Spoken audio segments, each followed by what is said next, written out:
السلام عليكم، ازيكم عاملين ايه؟ اتمنى تكونوا بخير. ويا كاتب التاريخ اقفل كل الصفحات وقطع الكتب واعمل اللي انت عايزه، خلاص اقسم بالله اتعشت. انا لو نرجع مصر دلوقتي ما عنديش مشكله، قسما بالله الفوز النهارده خلاني حسيت احساس عمري ما حسيته في حياتي، وبضربات جزاء وبسيناريو قسما مرعب. سيناريو بكره لرامي ربيعه في الدقيقه الاخيره بتضيع، وكوره لهيثم حسن بتضيع، وشوطه من امام عاشور المدافع بيطلعها. كل السيناريو بيقولوا ان الكره عايزانا، ولكن الحمد لله ما بعد تعب ومجهود بذل من كابتن حسام حسن ومن لاعيبه منتخب مصر كلهم. مش هنسى ولا واحد، اقسم بالله كلهم كانوا رجاله، كلهم وقفوا وقفه رجاله، كلهم عملوها صح، عملوا كل حاجه صح في الملعب. ادي للكره تديك، وادي مجهود تاخد فوز وتاخد نجاح وتاخد كل حاجه حلوه في الدنيا. منتخب مصر النهارده بيوصل لدور ال 16، كل حاجه لاول مره في التاريخ. انت بتفوز لاول مره في التاريخ، بتصعد لدور ال 32 لاول مره في التاريخ، بتصعد لدور ال 16 لاول مره في التاريخ، بتكسب. انت بتعمل كل حاجه في التاريخ النهارده، قسما بالله احنا بنعمل كل حاجه النهارده.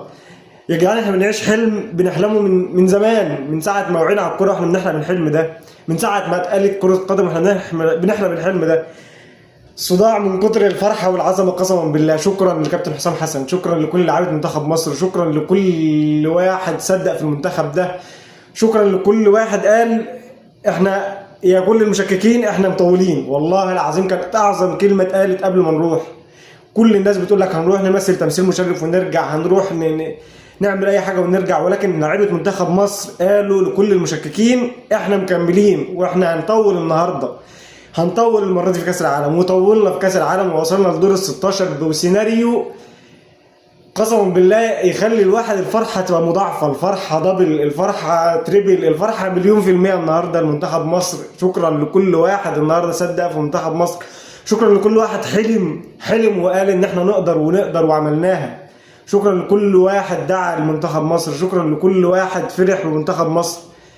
اي واحد شكك في المنتخب، اي واحد نقد كابتن حسام حسن، اي واحد نقد تغييرات تبديلات اختيارات اي حاجه، يسكت. ابوس ايديكم، اختفوا من على الارض، اختفوا دلوقتي، سيبونا نفرح. احنا عايزين نفرح بالمنتخب، عايزين نفرح بالصعود.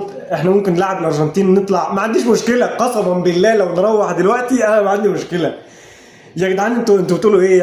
احنا عملنا حاجات ما كناش نحلم بيها، اقسم بالله العلي العظيم اكثر مما تمنيت وافضل مما تتوقعت.